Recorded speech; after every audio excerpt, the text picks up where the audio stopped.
Hello everyone, very good evening to everyone. Hope you all are doing well. ठीक है, चलो let's wait for a minute or two. ठीक है, then we'll start our lecture. And जैसे कि आपको पता है कि आज हम आपके क्लास में जो है फंडामेंटल राइट्स का इंट्रोडक्टरी जो पार्ट है उसको कवर करेंगे. Basically what is this introductory part अगर मैं बात करूं तो यहाँ पे ये फंडामेंटल राइट्स होते क्या है. ठीक है, इनके इनिशियल राइट्स जैसे कि अगर मैं बात करती हूँ जुडिशियल रिव्यू. ठीक है, ये क्या है, आर्टिकल 12 डेफिनेशन ऑफ स्टेट जो है वो क्या है, ये सारी चीजें जो है आज हम इस लेक्चर में कवर करेंगे. ठीक है, सो very good evening everyone, very good evening. कैसे है सारे, पढ़ाई पढ़ाई चल रही है या फिर दिवाली आ रही है मैम, मम्मी ने जो है झाड़ू पकड़ाई हुई है कि बेटा ये जाले साफ कर दो, वो जाले साफ कर दो, ऐसा है कुछ? हाँ, मुझे तो लग रहा है भाई ऐसा ही है, राइट? चलो कोई बात नहीं. So let's start our lecture. So very good evening to everyone. Once again I welcome you all to SSC Adda 24/7. Right, चलिए. तो सबसे पहले आज का टॉपिक क्या है, फंडामेंटल राइट्स. हिंदी में इन्हीं फंडामेंटल राइट्स को कहा जाता है मौलिक अधिकार. ठीक है, अब इन मौलिक अधिकारों को पढ़ने से पहले हमें जो है कुछ आर्टिकल्स पढ़ने पड़ते हैं और हमें कुछ बेसिक से पॉइंट्स जो हैं वो भी पढ़ने पड़ते हैं फंडामेंटल राइट्स के रिगार्डिंग. चलो शुरू करते हैं. सबसे पहले जिस भी बच्चे ने अभी तक जो है टेलीग्राम चैनल नहीं ज्वाइन किया है, ठीक है, फटाफट से जाइए और टेलीग्राम चैनल को ज्वाइन कर लीजिए. बिकॉज लेक्चर के रिगार्डिंग कोई भी अपडेट हो जाएगी या फिर अगर हम बात करते हैं तो इसी लेक्चर की ये जो पीडीएफ्स होंगी, ये जो पीपीटीज होंगे, ये आपको कहाँ पे मिलेगी, ये आपको इसी टेलीग्राम चैनल पे मिलेगी. तो जिस भी बच्चे ने अभी तक टेलीग्राम चैनल नहीं ज्वाइन किया है फटाफट से जाके पहले तो ज्वाइन कर लो. ठीक है, चलो अब शुरू करते हैं इन मौलिक अधिकारों के बारे में. ठीक है, जब भी मेरे दिमाग में या आज के बाद तुम्हारे दिमाग में क्या आएगा, मौलिक अधिकार आएगा. ठीक है, तो याद रखना मौलिक अधिकार जो है वो संविधान के तीसरे भाग में है. कौन से भाग में है, तीसरे भाग में है. इस तीसरे भाग के अंदर अगर हम बात करते हैं आर्टिकल 12 से लेके 35 है, यानी 12 से लेके 35 तक हमें क्या देखने को मिलते हैं, अनुच्छेद जो है वो इस भाग के अंदर देखने को मिलते हैं. अब इन्हीं सारे अनुच्छेद में से अगर कोई मुझसे पूछे कि मौलिक अधिकार कितने हैं, तो याद रखिएगा कि इनमें से मौलिक अधिकार जो है वो 14 से लेके 32 आर्टिकल तक ही है. तो सवाल ये उठता है कि ये जो उससे पहले आर्टिकल्स आ गए या फिर जो उसके बाद ये आर्टिकल्स है, ठीक है, ये क्या है, इनमें क्या क्या चीजें कही गई है. तो पहले हम शुरुआत यहीं से करेंगे कि ये मौलिक अधिकार होते क्या है. ठीक है, ये आर्टिकल 12 क्या होता है और ये आर्टिकल 13 जो है वो क्या होता है. ठीक है, तो जैसे कि यहाँ पे लिखा हुआ है कि हमारा जो भारत के क्या है फंडामेंटल राइट्स है, यानी जो मौलिक अधिकार है किसको दिए गए हैं, नागरिकों को दिए गए हैं, वो तीसरे भाग में लिखे गए हैं संविधान के. अब यहाँ पे एक सवाल उठता है कि मैम ये नागरिक कौन है ना, क्योंकि देखो दो टर्म्स है हमारे संविधान में भी, दो टर्म्स लिखी गई है, एक सिटीजन है, एक अगर हम बात करते हैं तो पीपल है. ठीक है, एक टर्म क्या है, सिटीजन है, तो दूसरी टर्म क्या है, that is your people. Right now citizen का मतलब होता है कि आप एक देश के क्या है, नागरिक है. अब नागरिक का मतलब क्या है कि आपको उस देश के लॉ ने, यानी उस देश ने लीगली क्या मान लिया है, उस जगह का रेजिडेंट जो है मान लिया है.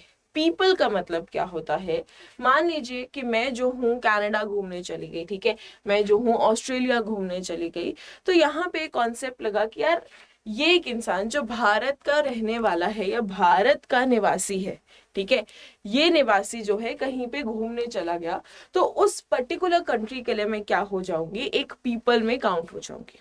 वहीं अगर हम बात करते हैं तो यहाँ पे कुछ अधिकार जो हैं इन पीपल को भी दिए गए हैं, लेकिन डेफिनेशन की बात करें तो मौलिक अधिकार बनाए ही इसलिए गए थे और कहा ही यही गया था कि ये क्या है, आपका जन्म सिद्ध अधिकार है। माना आपका जैसे ही जन्म हुआ, जन्म होते ही ये कुछ ऐसे अधिकार है जो आपको दे दिए जाएंगे, जो आपके जीने के लिए क्या है, बहुत ज्यादा महत्वपूर्ण है। ठीक है, अब ये सारे राइट्स को हम क्या कहते हैं, मैग्ना कार्टा ऑफ इंडिया कहते हैं। Now what is this Magna carta? थोड़ा सा इसका इतिहास है, पहले इतिहास जान लेते हैं। मैग्ना कार्टा शब्द आया था 1215 के टाइम पे, एक किंग था, ठीक है, और वो जो किंग है वो बहुत ज्यादा क्या करता था, अपने प्रजा पर अत्याचार करता था। अब हुआ क्या, जैसे ही उसने अत्याचार करना शुरू किए तो जो उसकी प्रजा थी, जो उसके मिनिस्टर्स थे, उन्होंने कहा कि देखो हम ऐसे जी नहीं सकते, हम ऐसे जी नहीं सकते, हमें कुछ क्या चाहिए, बेसिक अधिकार चाहिए, कुछ ऐसे बेसिक अधिकार जो हमारे पास होंगे तो हमारे पास ये जो हमारे साथ अन्याय हो रहा है, ये अन्याय बिल्कुल भी नहीं होगा। राइट, और इसी चीज को कहते हुए उन्होंने राजा को क्या करा, अपने बीच में बिठाया और चारों तरफ से ऐसे घेर लिया, और घेरते ही उन्होंने एक पेपर जो है उससे साइन कराया।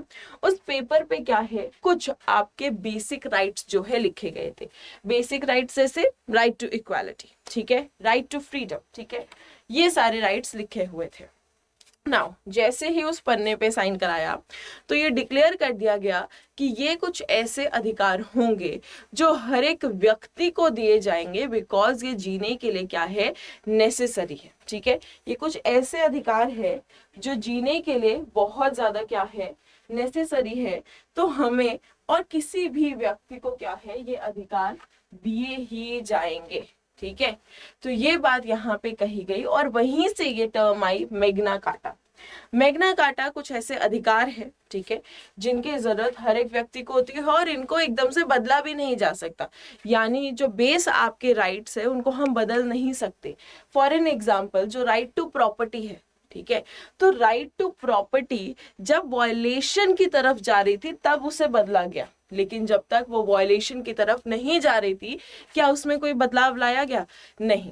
ठीक है, चलिए इन्हीं मैग्ना कार्टा को अगर हम बात करते हैं तो यहाँ पे 6 राइट्स में जो है बांटा गया है। 6 ग्रुप्स क्यों कहा गया है? बिकॉज हर एक फंडामेंटल राइट के अंदर हमें क्या देखने को मिलेंगे, मल्टीपल आर्टिकल्स जो है वो देखने को मिलते हैं, जैसे कि right to equality, then right to freedom, फिर आता है right against exploitation, then right to freedom of religion, then right to cultural and educational right, और उसके बाद होता है कॉन्स्टिट्यूशनल रेमेडीज।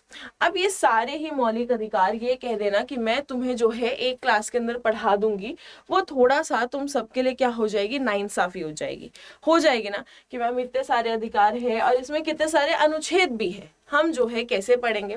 कोई बात नहीं, मैं क्या करूंगी, इन सारे ही अधिकारों को मैंने क्या कर दिया है, 2-2 की कैटेगरीज में डिवाइड कर दिया है, जिससे तुम जो हो हर एक मौलिक अधिकार को इतने अच्छी तरह पढ़ पाओगे कि एग्जाम में कैसा भी क्वेश्चन आ जाए तुम इजीली उस एग्जाम को जो है क्रैक कर पाओगे। ठीक है, चलिए अब हम बात करते हैं। देखो यही चीज लिखी गई है कि ये इंस्पिरेशन कहाँ से ली गई, हम लोगों को कैसे पता चला कि यार ठीक है हम फंडामेंटल राइट्स जो है अपने संविधान में जोड़ सकते हैं, क्योंकि हम लोग क्या थे, पहली बार अपना संविधान बना रहे थे। जैसे कि आपको पता है कि मॉडर्न हिस्ट्री में जो है हम पे क्या किया गया है, ब्रिटिशर्स द्वारा राज किया गया है, तो ब्रिटिशर्स ने हम पे बहुत सारे अत्याचार भी किए हैं।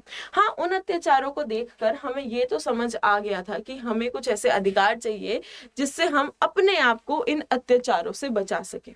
और जैसे ही हमारा देश आजाद हुआ, हमारी जो कॉन्स्टिट्यूट असेंबली है, बेसिकली कॉन्स्टिट्यूट असेंबली का मतलब क्या हुआ, एक ऐसा ग्रुप जो क्या कर रहा है, संविधान बना रहा है, जो संविधान को लिख रहा है, संविधान के अंदर वो सारी चीजें पिरो रहा है जो आगे जाकर इस देश के लिए कहीं ना कहीं बहुत इंपॉर्टेंट जो है साबित होंगी।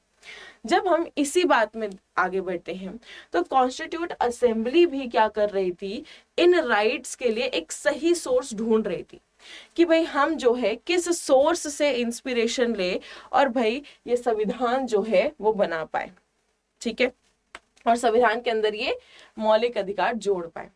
अब जैसे ही मौलिक अधिकारों की बात आई तो उन्हें मिला अमेरिका। उन्होंने अमेरिका के क्या है मौलिक अधिकार पढ़े। अमेरिका के जैसे ही उन्होंने मौलिक अधिकार पढ़े तो उनको पता चला कि भाई यहाँ पे क्या है, राइट्स की सेफ गार्ड भी है, लिबर्टी भी है, और वहीं क्या है, स्टेट को बहुत सारी फ्रीडम के साथ साथ रेस्ट्रिक्शन है। यानी अमेरिका के मौलिक अधिकार जो है ये बताते हैं कि देखो हमने वहां के नागरिकों को थोड़ी बहुत छूट दे रखी है, पूरी आजादी नहीं दे रखी।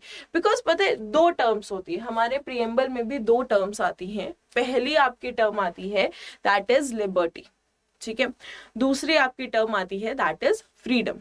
Now the major point is, अगर यहाँ पे बात की जाए, फ्रीडम का मतलब होता है that you are free to do anything, ठीक है, you are free to do anything, कि आप चाहो तो रोड पे जाके चीख सकते हो, चिल्ला सकते हो, जो मर्जी कर सकते हो। लेकिन क्या आप ऐसा करते हो? The answer is no, ma'am हम ऐसा नहीं करते हैं। क्यों?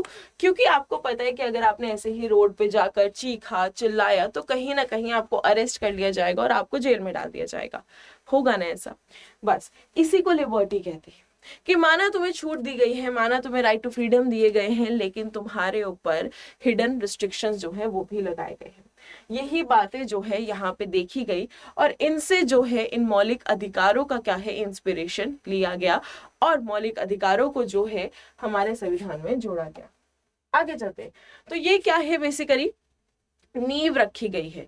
ये जितने भी हमारे मौलिक अधिकार है इन्होंने भारत की अगर मैं बात करती हूँ तो डेमोक्रेटिक सिस्टम की क्या रखी है, नींव रखी है। या फिर ये कुछ ऐसे अधिकार है जो अगर हमारे पास नहीं होंगे तो शायद से हमारी जिंदगी जो हमें इतनी आसान लगती है वो उतनी आसान देखो नहीं होगी। ठीक है, चलिए आगे जब हम चलते हैं तो क्या लिखा है कि इंडिया की जो जुडिशरी है, ठीक है, यानी इंडिया की जुडिशरी में कौन आ गया? सुप्रीम कोर्ट एंड आपका हाई कोर्ट। इन मौलिक अधिकारों के खंडन पर हमारे पास मौलिक अधिकार है, ठीक है। अब मौलिक अधिकार है लेकिन हमारे पूरे देश में कुछ ऐसे लोग भी हैं जो इन मौलिक अधिकारों की क्या नहीं करते, ज्यादा रिस्पेक्ट नहीं करते, है ना। तो अब इस केस में क्या होगा कि वो जो है हमारे मौलिक अधिकारों का क्या करेंगे, खंडन करेंगे। कोई बात नहीं, अब जैसे ही कोई अगर हमारे मौलिक अधिकारों का खंडन करने लगता है तो भाई हमारे पास इतना अधिकार है कि हम सीधा किसके पास जा सकते हैं, सुप्रीम कोर्ट या फिर हाई कोर्ट के पास जा सकते हैं। ठीक है, वहां पे जाकर उनको बोल सकते हैं कि देखिए वहां पे जाकर हम उनको बोल सकते हैं कि देखिए ये हमारा मौलिक अधिकार है और इस व्यक्ति ने क्या किया है, इस मौलिक अधिकार का खंडन किया है। समझे? इसीलिए कहा गया है कि जो हमारी जुडिशरी है यानी सुप्रीम कोर्ट और हाई कोर्ट, ये क्या करते हैं, सारे ही अधिकारों की एक तरह से प्रोटेक्शन करते हैं कि कभी भी अगर तुम्हारे साथ क्या हो, इसका वायलेशन हुआ तो हम हमेशा क्या है, सज्ज है तुम्हें न्याय दिलाने के लिए। ठीक है, चलिए आगे चलते हैं। फंडामेंटल राइट्स को क्या बोला गया है, कंसाइंस ऑफ योर कॉन्स्टिट्यूशन बोला गया है कि भाई अगर हम बात करते हैं तो मौलिक अधिकार क्या है, संविधान की अंतरात्मा है। ठीक है, कि भाई संविधान के अंदर एक्चुअल में क्या होना चाहिए, ये होना चाहिए। जैसे पता क्या होता है, शरीर के लिए आपका दिमाग भी बहुत जरूरी है, ठीक है, दिमाग जरूरी है, दिल जरूरी है, आत्मा बहुत जरूरी है, हर किसी की एक अपनी इंपॉर्टेंस है। बेटा यही हमारे संविधान की आत्मा है। अगर हमारे ही देश के जितने भी लोग हैं उनके पास कुछ अधिकार नहीं होंगे, ठीक है, वो फ्रीली नहीं रह पाएंगे इस देश में, तो उस देश के होने का क्या फायदा, तो उस देश के आजाद होने का क्या फायदा। ठीक है, चलिए आगे जब हम चलते हैं तो ये point we have already covered. Yes, अब फंडामेंटल राइट्स है कितने, तो देखिए जब हम बात करते हैं कि यार हमारा संविधान लागू हुआ था तब हमारे पास 7 क्या थे, आपके मौलिक अधिकार थे। लेकिन आज अगर मैं बात करती हूं तो आज हमारे पास कितने हैं, 6 मौलिक अधिकार है। ठीक है, क्या लिखा गया है कि देखो ओरिजिनली जब 1950 में थे हम लोग, तो हमारे पास 7 मौलिक अधिकार थे जो मैंने अभी बताया आपको। पीछे जो आपने 6 मौलिक अधिकार पढ़े, right to equality, right to freedom, right against exploitation, ठीक है, right to culture and your educational right, ठीक है, then right to freedom of religion and constitutional remedies. इनके अलावा एक राइट था, that is right to property, जो 7th right था। ठीक है, तो 7th राइट आपका कौन सा था, that is right to property.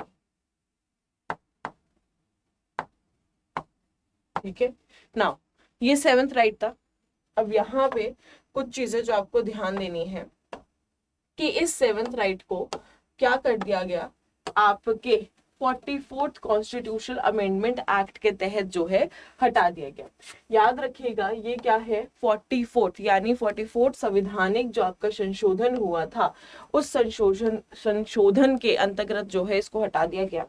अब ये जो आपका कॉन्स्टिट्यूशनल अमेंडमेंट है, ठीक है, ये कब हुआ था, तो ये 1978 में हुआ था। ठीक है, अब इसके तहत क्या कर दिया गया, जो आपका राइट टू प्रॉपर्टी है उसको हटा दिया गया, जो आर्टिकल 31 था, और क्या बना दिया गया, तो यहाँ पे इसको एक लीगल राइट बना दिया गया। अब देखो, अगर मैं बात करती हूँ राइट टू प्रॉपर्टी, कि तुम्हारे पास जमीन हो सकती है, यही बात है ना। एक चीज ध्यान रखो यहाँ पे कि जमीन होना हमारा मौलिक अधिकार बना दिया गया। क्या बना दिया गया, हमारा मौलिक अधिकार जो है वो बना दिया गया। ठीक है, इसका मतलब हर कोई जो है जैसे चाहे जमीन ले सकता है, अगर चाहे तो जमीन हड़पी जा सकती है। क्यों बेटा, क्योंकि ये तो हमारा मौलिक अधिकार हो गया ना, ये तो मौलिक अधिकार हो गया। तो वहां पे इस चीज को देखा गया कि यार लोग इसका क्या कर रहे हैं, गलत इस्तेमाल कर रहे हैं। ठीक है, इसको देखते हुए ये कहा गया कि देखो यार, ठीक है, प्रॉपर्टी होना एक राइट है, कोई मनाही नहीं है, आपके पास प्रॉपर्टी हो सकती है, लेकिन आप उसके कैपेबल होने चाहिए। आपने एक प्रॉपर गवर्नमेंट का प्रोसीजर जो है वो फॉलो करा होना चाहिए। ऐसा नहीं रैंडम गए, ये जमीन दिखी इसको हड़प लिया, नहीं, ऐसा बिल्कुल भी नहीं चलेगा। ठीक है, अगर आप लोग क्या है, किसी प्रॉपर्टी को ओन कर रहे हैं, आपके पास एक प्रॉपर डॉक्यूमेंटेशन होनी चाहिए, एक प्रॉपर क्या है उसका प्रोसीजर होना चाहिए कि आपकी ये प्रॉपर्टी है।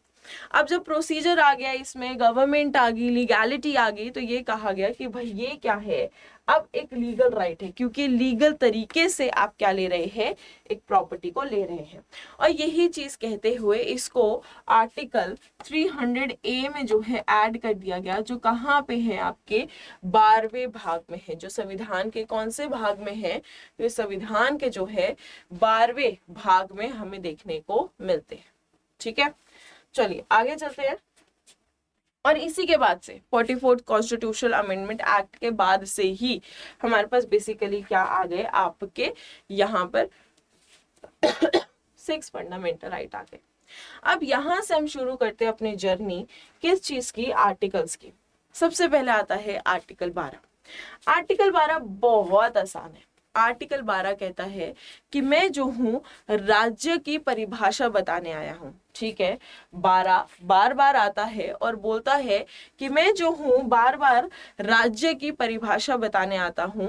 अब मैं बार बार राज्य की परिभाषा क्यों बताने आ रहा हूं, बिकॉज तुम बुद्धुओं के लिए राज्य सिर्फ मध्य प्रदेश, झारखंड, छत्तीसगढ़ तक ही सीमित रह गया है। लेकिन अगर मैं बात करूं तो राज्य को जब मैं बड़े स्तर पे देखता हूं, राज्य शब्द जो है, इस शब्द की गहराई को समझो, तो इसको जैसे ही मैं बड़े स्तर पे देखता हूं तो मुझे पता लगता है कि राज्य एक अम्ब्रेला टर्म है। ठीक है, अब राज्य यानी स्टेट एक अम्ब्रेला टर्म कैसे है, बहुत सारी किताबों में राज्य शब्द यूज कर कर पूरे कंट्री को रिप्रेजेंट किया गया है। बहुत सारी ही किताबों में कई बार कॉन्टिनेंट के पहले भी एक स्टेट शब्द जो है लगा दिया गया है, जिसका मतलब स्टेट जो है वो किसी मध्य प्रदेश, छत्तीसगढ़, झारखंड जैसी जगहों के लिए भी उपयोग हो सकता है। भारत, कनाडा, ऑस्ट्रेलिया जैसी जगहों के लिए भी क्या है, उपयोग हो सकता है। और इसमें मैंने आपके देश में बोल दिया और कॉन्टिनेंट को भी ऐड कर दिया। ओके, अब इसी राज्य को हमने कहाँ पे उपयोग किया है, हमारे संविधान के 12वें अनुच्छेद में उपयोग किया है। संविधान किसका, भारत का। तो आज हम राज्य की परिभाषा भारत के रिलेटेड जो है समझेंगे।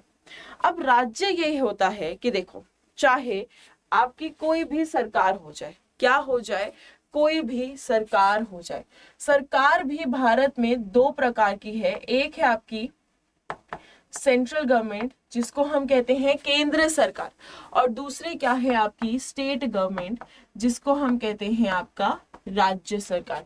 तो हमारे पास कितने तरीके की सरकार है? तो हमारे पास दो प्रकार की क्या है सरकार है। एक है आपकी केंद्र सरकार और दूसरी क्या है राज्य सरकार। तो इन दोनों ही सरकारों को हम क्या कह सकते हैं? स्टेट कह सकते हैं। ठीक है, पहली बात। दूसरा क्या लिखा हुआ है आपका पार्लियामेंट। पार्लियामेंट क्या होता है? संसद। संसद के अंदर दो हाउसेस होते हैं, एक होता है लोकसभा और एक होता है राज्यसभा। ठीक है, लोकसभा और राज्यसभा, यानी इस राज्य के अंदर हमें क्या देखने को मिलती है? लोकसभा देखने को मिलती है और राज्यसभा भी देखने को मिलती है। यही नहीं, अगर मैं बात करती हूँ तो यहाँ पर देखो स्टेट गवर्नमेंट होगी, लोकल अथॉरिटीज लिखा गया। बेटा लोकल अथॉरिटीज क्या होती है? Municipality and panchayat. ठीक है, क्या होती है? म्युनिसिपैलिटी एंड आपकी पंचायत होती है। ठीक है, यहां तक सारी चीजें जो है आपको क्लियर हो गई। ओके, आगे क्या है? Other statutory and non statutory bodies. ठीक है, स्टैट्यूटरी बॉडीज कौन सी होती है? जो किसी लॉ के तहत बनाई गई है। ठीक है, और उसका जो आपका अपोजिट हो जाएगा that is your non statutory. अब यहाँ पे एक चीज समझो, राज्य के अंदर केंद्र सरकार आ गई, राज्य के अंदर राज्य सरकार आ गई, राज्य के अंदर लोकसभा आ गया, राज्य के अंदर आपका राज्यसभा आ गया, इसी राज्य के अंदर म्युनिसिपैलिटी भी आ गई और इसी राज्य के अंदर पंचायत भी आ गई। इसी राज्य के अंदर कुछ ऐसी ऑर्गेनाइजेशंस और बॉडीज भी आ गई जिनको किसी लॉ के तहत बनाया गया, कुछ ऐसी भी आ गई जिनको जरूरत के तौर पे जो है बनाया गया। अब ये सारी जब राज्य के अंदर आ गई तो इनका काम क्या है? इनका काम ये है कि ये सुनिश्चित करना कि हमारे पास जितने भी मौलिक अधिकार है उनका पालन सही तरीके से हो। ठीक है, क्या हो? उनका पालन जो है वो बहुत सही तरीके से किया जाए। समझे? अब इसका एक और मतलब भी होता है कि कभी भी इन मौलिक अधिकारों का हमारे साथ क्या हुआ, कभी भी खंडन हुआ, कोई भी वायलेशन हुई, तो भाई यही सारी अथॉरिटीज जो है हमारे लिए सज्ज है हमें जवाब देने के लिए कि ठीक है, हमने तुम्हें क्या दिए? मौलिक अधिकार दिए हैं, तो कहीं ना कहीं ये हमारी ही रिस्पॉन्सिबिलिटी है कि मौलिक अधिकारों का पालन जो है वो सही तरीके से किया जाए। समझे? तो बेसिकली ये लोग हमें गारंटी देते हैं कि हम तुम्हें क्या मौलिक अधिकार दे रहे हैं और इन मौलिक अधिकारों का जो है पालन सही तरीके से हो, ये हमारी क्या है? जिम्मेदारी है। लेकिन यहाँ पे एक सवाल और भी उठता है, एक सवाल जो है यहाँ पे और भी उठता है जिसको आप जरा ध्यान से समझिए कि यहाँ पे सब आ गए मतलब आपकी सारी गवर्नमेंट्स जो है वो आ गई ना, सारी ही प्रकार की गवर्नमेंट्स हमने देख ली। तो भाई जुडिशरी वो ग्रुप जो इन मौलिक अधिकारों के लिए क्या कर रहे हैं? प्रोटेक्शन कर रहे हैं। कोई भी वायलेशन होगी, ठीक है, तो उस वायलेशन पे न्याय बेटा कौन दिला रहा है? तो वो तो यही जुडिशरी दिला रहा है ना। यही जुडिशरी माने आपका सुप्रीम कोर्ट एंड आपका हाई कोर्ट, है ना।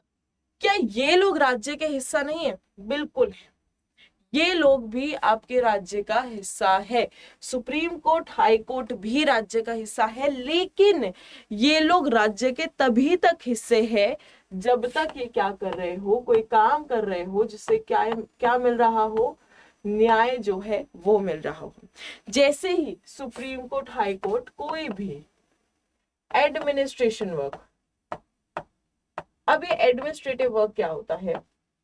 मान लो कि सुप्रीम कोर्ट है, हाई कोर्ट है, और वहां के जो जज है वो ये कह रहे हैं कि अरे भाई ये टेबल गंदा हो गया, इस पे कपड़ा मार दे। ठीक है, क्या कह रहे हैं कि टेबल गंदा हो गया है, इस पे कपड़ा मार दे। ठीक है ना। ये भाई पंखा गंदा हो गया, इस पे कपड़ा मार दे, मैं जिस चेयर पे बैठता हूँ ये चेयर जो है खराब हो गई है, नया चेयर जो है मुझे ला के दे दो।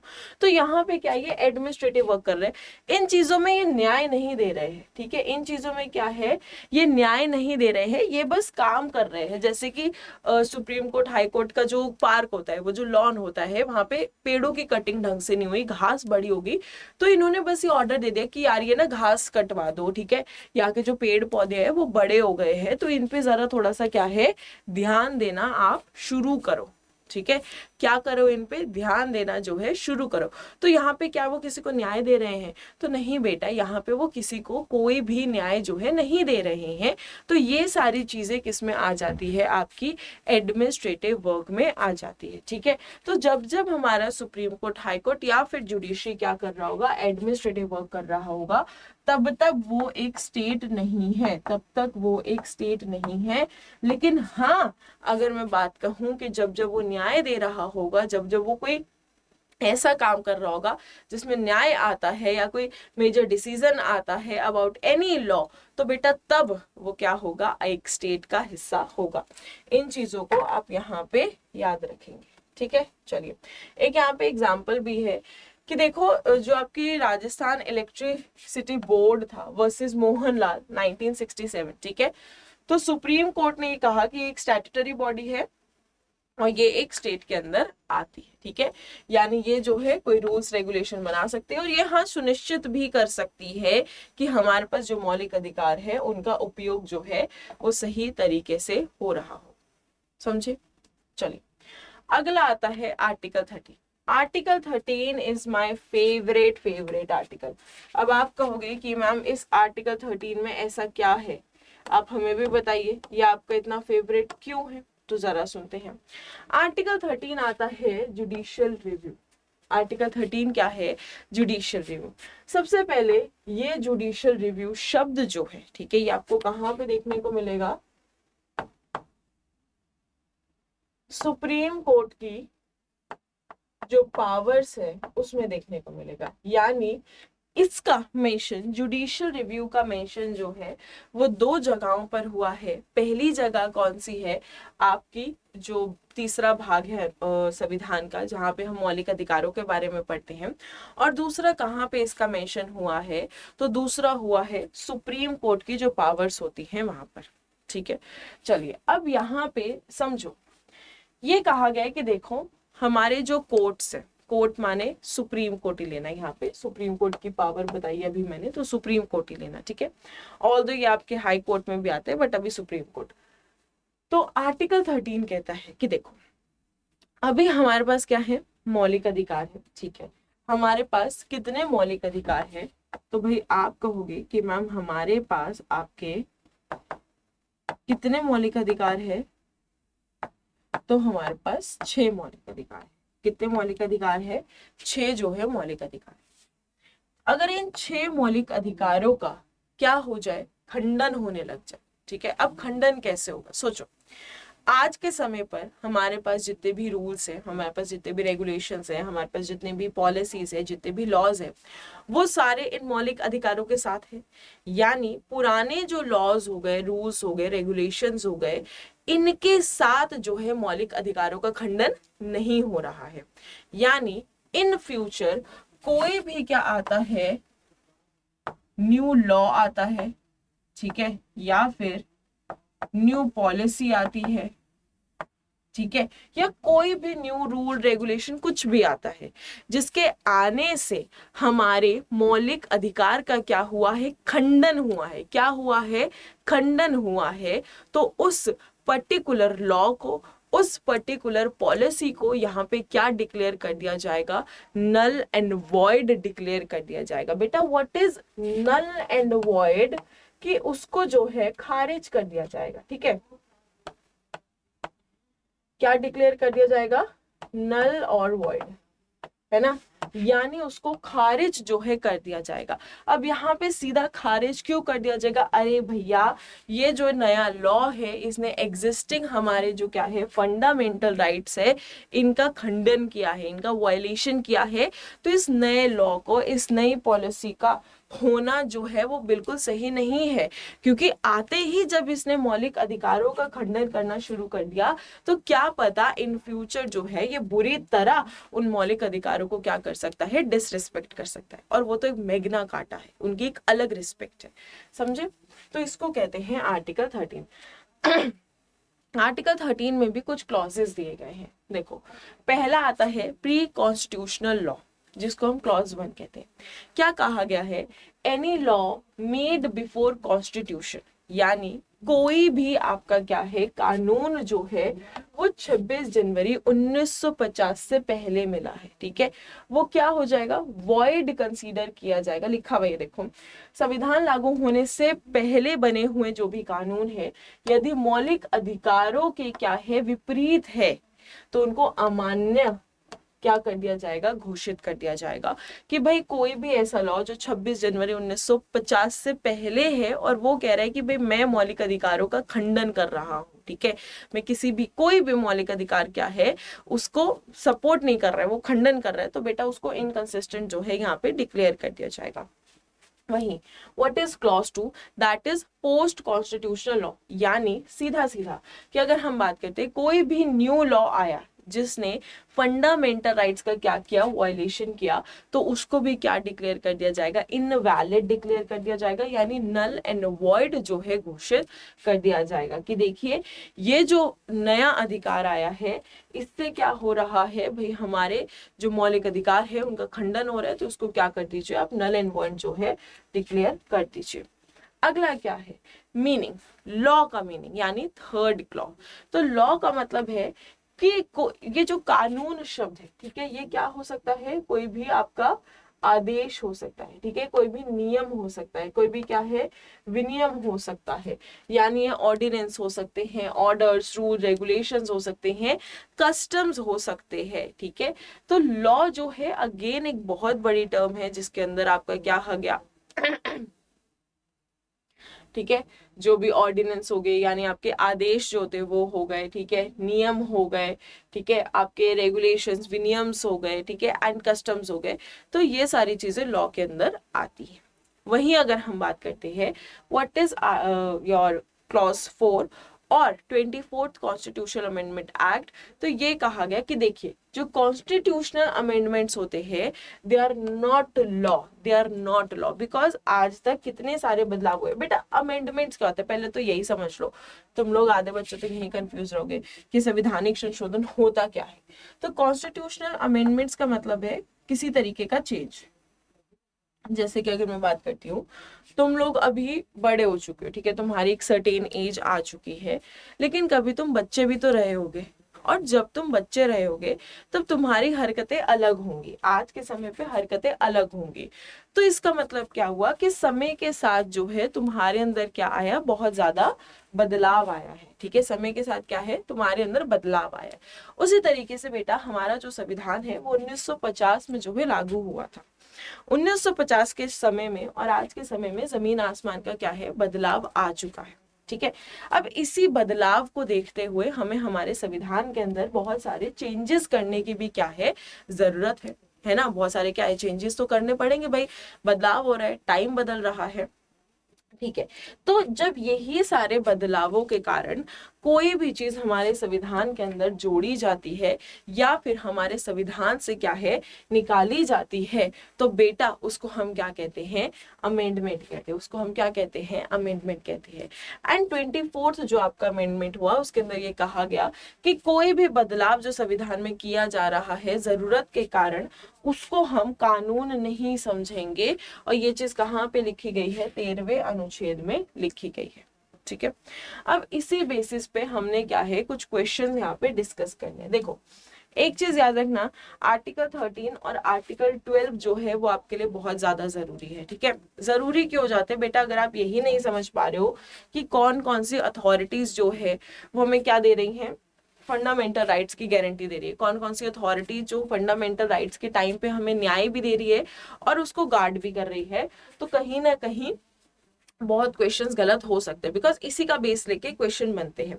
दूसरा, जुडिशियल रिव्यू दोनों ही जगह बहुत जरूरी है, सुप्रीम कोर्ट के टाइम पे भी बहुत जरूरी होगी जब आप वहाँ पे उसकी पावर्स पढ़ रहे होंगे, और वहीं अगर हम बात करते हैं तो देखो यहाँ पे तो जरूरी है ही, ठीक है, चारों क्लॉज ही बहुत आपके लिए जरूरी है।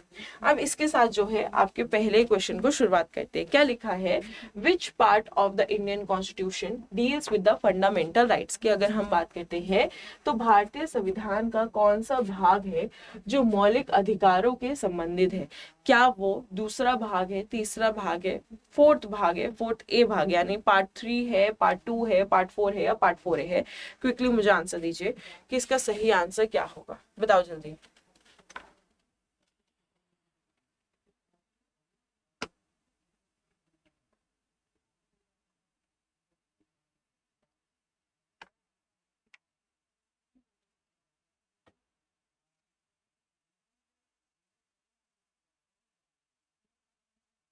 जल्दी मुझे फटाफट से आंसर दीजिए कि आंसर इसका क्या होगा। हाँ, देखो, मैंने तुम्हें इसकी शुरुआत में ही बताया था कि हमारे जो मौलिक अधिकार है, ठीक है, जब भी हम किसकी बात करते हैं, मौलिक अधिकार की, तो मौलिक अधिकार कौन से भाग में है, तीसरे भाग में, ठीक है। अब एक चीज याद रखना, कभी कोई तुमसे पूछ ले कि दूसरे भाग में क्या है, तो दूसरे भाग में आती है नागरिकता,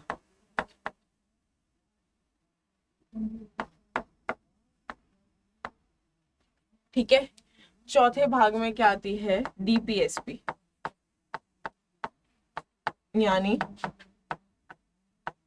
directive principle of state policy, ठीक है, क्या आती है, directive principle of state policy. वहीं फोर्थ ए में क्या आती है, फंडामेंटल ड्यूटीज, यानी हमारे मौलिक कर्तव्य, ठीक है, क्या आते हैं, हमारे मौलिक कर्तव्य आते हैं। चलिए आगे चलते हैं अगले सवाल की तरफ। हाँ जी, fundamental rights in India are inspired mainly by which document, ठीक है, कि जो आपके भारत के मौलिक अधिकार है वो मुख्य रूप से किस जो आपके कौन से जो दस्तावेज है उससे प्रेरित है। क्या वो ब्रिटिश बिल्स ऑफ राइट है, क्या वो अमेरिकन बिल्स ऑफ राइट है, क्या वो आयरिश कॉन्स्टिट्यूशन है, या फिर वो फ्रेंच कॉन्स्टिट्यूशन है। बताइए कि हम लोग जो है किससे सबसे ज्यादा यहाँ पे क्या है, प्रभावित है।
जी, बिल्कुल सही लिखा आप लोगों ने।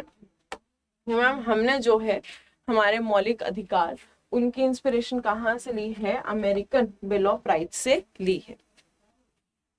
आगे, which article defines the term state under the constitution, कि अगर हम बात करते हैं तो संविधान में ये जो राज्य शब्द है, ठीक है, तो इस राज्य शब्द की परिभाषा किस अनुच्छेद में दी गई है। क्या वो आर्टिकल 14 है, आर्टिकल 12 है, आर्टिकल 13 है, आर्टिकल 32 है। जल्दी बताओ फटाफट से, क्विकली, कि भाई कौन सी अगर हम बात करते हैं आपके अनुच्छेद के अंदर इसकी परिभाषा दी गई है, जल्दी बताइए।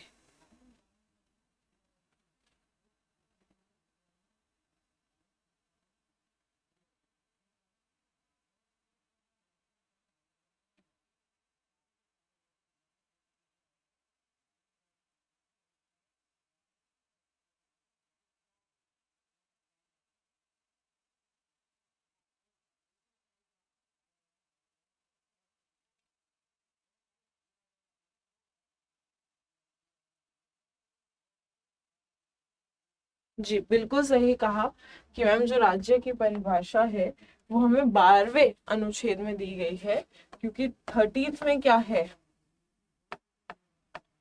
Judicial review. ठीक है, वहीं अगर हम बात करते हैं 32 में क्या है, दैट इज कॉन्स्टिट्यूशनल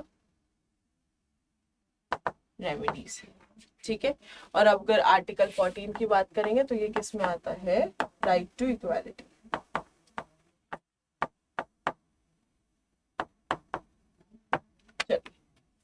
ठीक है ना, ओके चलो अगला आ जाओ। Which amendment remove the right to property from the fundamental rights, कि किस आपके संशोधन के अंतर्गत जो है किसको हटाया गया था, ये जो आपका मौलिक अधिकार था, ठीक है, राइट टू प्रॉपर्टी, इसको हटाया गया था। क्या ये 42nd कॉन्स्टिट्यूशनल अमेंडमेंट था, क्या वो 44 था, क्या वो 52 था, या फिर 61 था, जल्दी बताइए।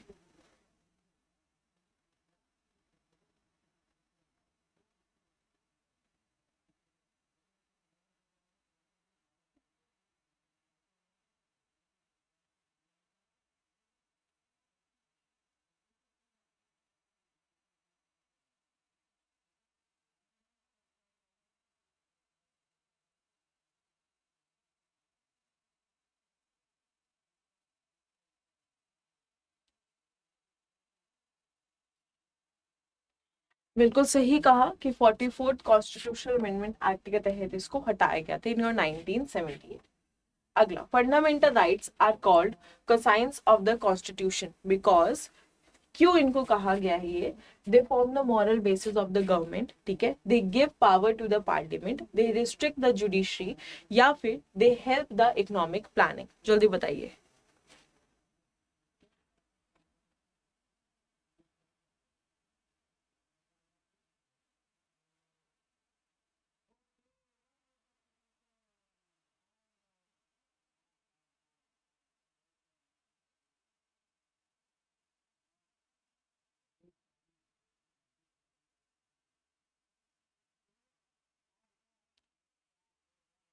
सही कहा कि मैम ये क्या है, मॉरल है, मतलब दे form the moral basis of the government. ठीक है, इसी के साथ आपका यही वाला लेक्चर यहीं पे खत्म हो जाता है, जिसमें हमने इंट्रोडक्शन टू फंडामेंटल राइट्स किए, ठीक है, जिसमें अगर मैं बात करती हूँ तो हमने आपका आर्टिकल 12 और आर्टिकल 13 जो है वो भी समझा।